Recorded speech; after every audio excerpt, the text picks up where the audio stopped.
Welcome back to the channel. Today we're going to be working on my twin turbo Dakota RT. This is more of an update video and a teardown. We finally had some problems. If you've been following me or following this build, I just put it in a boost controller and I changed the mufflers to reduce back pressure. That made it faster and better. Well, now that I had boost control, I was tuning it up in the boost, up in the boost, up in the boost, and slowly pulling the pin out of the grenade. Well, the grenade went off. Not the end of the world. I think we just blew the hell out of a head gasket. But it's kind of pointed at some problems we've been having. If you've been following the build, you know I did the oil catch can video because it was steaming and blowing oil out of the valve cover. I thought it was oil. It was some oil. But it was really actually water steam. And I didn't figure that out until I put the catch can on. Once I put the catch can on and it was catching that, because I'd fire it up and it'd be idling and kind of just boiling out of the filter. You just see bubbles. And then after I drove it to work a couple times, I'd stop at the gas station while it was filling up and I'd drain it, and it was all beautiful clear water, no oil. So the blow-by issue that I thought was blow-by was not blow-by. It's done that well before it was boosted. It's been doing that for quite a while. I just never felt like putting a catch can on or dealing with it because it didn't smoke out the pipe or anything. I was like, well, it runs fine. It's good enough. Didn't overheat. Didn't really have those issues. About maybe a week ago. Less than a week ago. Anyway, it doesn't matter. I cleaned it up a bit, topped off the radiator, and I noticed it was a little lower than it should be. And I was like, all right, well, catch can's filling up, radiator kind of empty. It's been doing this its entire life almost. But compression was already 10.5 to 1, which is already kind of the limit on pump gas with cast iron heads. So it's always done this. So maybe this issue started before the boost, and the boost has just made it worse. I've noticed on some pulls, since that's over there, I could see steam blowing up. I thought it was oil vapor from blow-by. But steam blowing up from under the hood, under a full boost pull, and then you'd let off and it'd clear out and it'd be fine for a while. Well, I upped it to like 8 pounds, and then 9, and then 10, and 11, and holy crap, it felt great. 11 apparently was the limit. 11.5, 12, she popped. I still drove it home. It's just steaming like hell all the way. I'll put a little clip in there from my phone.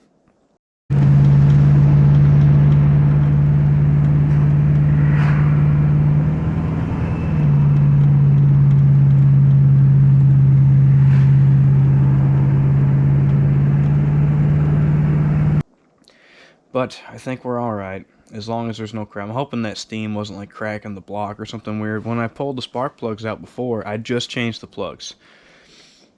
And nothing had any evidence of cooking coolant or anything. They all looked the same. So I don't exactly know what's happened. But we're going to take this opportunity. It's 10.5 to 1. I'm not going to 85 anytime soon. I don't want to put these heads back on. When they reported, there's 2 intake runners that have epoxy on them. So that's why I waited so long to boost it. I'm afraid of it blowing that epoxy out, and then the compression, I don't want to mess with them.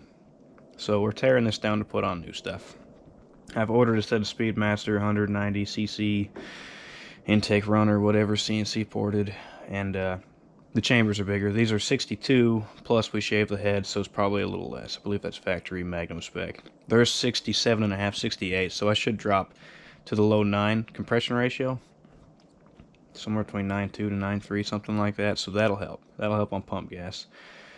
And then that'll allow us to run more boost, plus more flow. I also ordered a single plane intake. We're going to ditch the dual plane because the Speedmasters use the LA bolt pattern, and I don't want to mess around adapting this intake. The China ones come with both. They've got both bolt patterns. You can put those on. I could do that. I'm not worried about it. It's got so much torque down low, it boils the tires. So I'm hoping to kind of intentionally lose some low end and pick up some top. What else we got? Of course, I had to order the fancy Harlan Sharp roller rockers that oil through the push rods. I'm sure once I get everything on, I'm going to have to measure push rods. The heads aren't here. Rocker arms should be here today. Intake manifold they had in stock. It should be here soon. I haven't got shipping confirmation. They said they had the heads in stock, so we'll see. I think I've got to order valve covers too. Magnum ones, I thought maybe they just had half the bolts, and that might be true, but I think they're actually offset. I've got to dig into that. They made us bolt right on. I haven't studied at all. So if anyone knows, drop a comment. So aluminum cylinder heads, they'll drop some weight in the front too. More flow. My heads flow 265 at 500 or 600 lift, and they're pretty damn good for ported factory Magnum heads. Well, Jegs replacement heads. Supposed to be thicker deck, but other than that, it's just a clone. And the intake manifold flowed 245, so the dual plane was a restriction. The plan was to port it, go to a 4-barrel, do some other stuff, and to make it at least match the heads, which will make more power. But going to a single plane, I'm sure it's going to outflow the dual plane and hopefully kill some torque. Buddy Jeff's truck's got 351 with single turbo. That thing, I think mine's got more bottom end, but his on top, it just pulls like hell. But he's got a single plane and better heads, so I'm hoping that this will kind of make mine match his. Well, here's for hoping. But anyway, so we're going to get this thing apart. I'm just going to time lapse it. It's a lot of doing twin turbos is cool, but it kind of sucks because there's a lot of shit to pull back apart when it goes boom. The Speedmaster heads are going to move my headers up 5/8 of an inch. Supposed to be 5/8 raised runner or whatever. That's going to mess with my turbo stuff, and we'll see how that goes. We'll modify whatever we need to modify. But yeah, let's just get this thing apart and see what happened. I'm guessing the gasket's been creeping for a while, or it's cracked somewhere.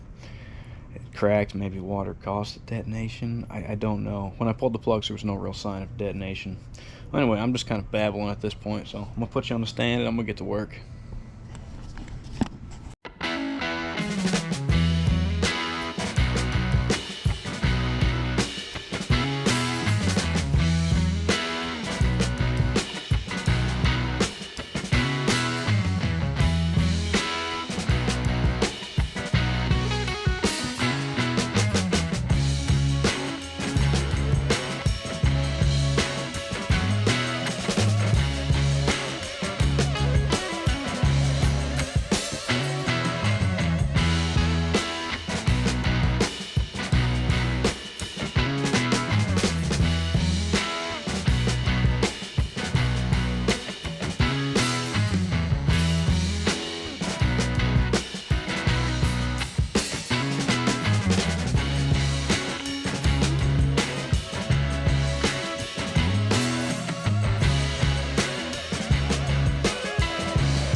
And they said you can't mix oil and water.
Yar, she blows.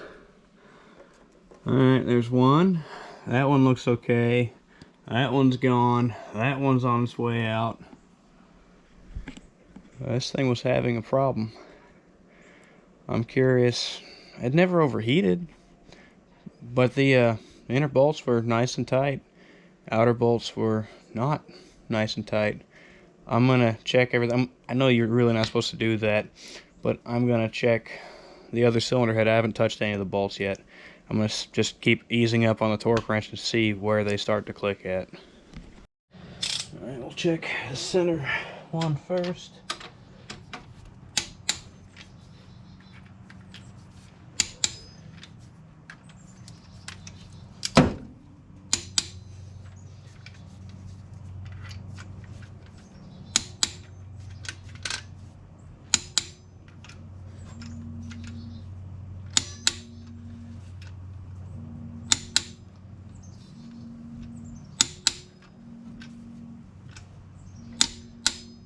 That's cracking at 100.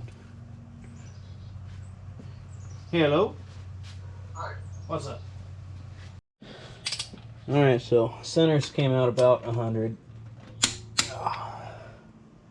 Let's see, give her a little more. Still good. Okay, so centers are fine. Let's back it out and check an outer.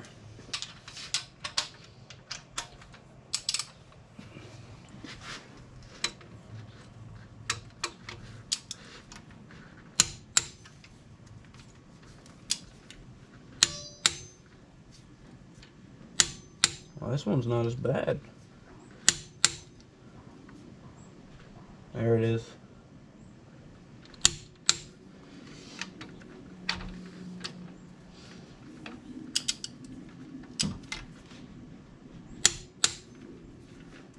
Go up a hair. The other side turned out fine too. I'm curious if that head, the driver's side head, just had a problem. We'll bust this off and check out the gasket. See if it had the same results as the driver's side head. But 100 on the outside and just over 100 on the inside. That's about, I think it was 105 as a torque spec with the ARP bolts. I'm not promising that, but I'm pretty sure. So we'll get it ripped off.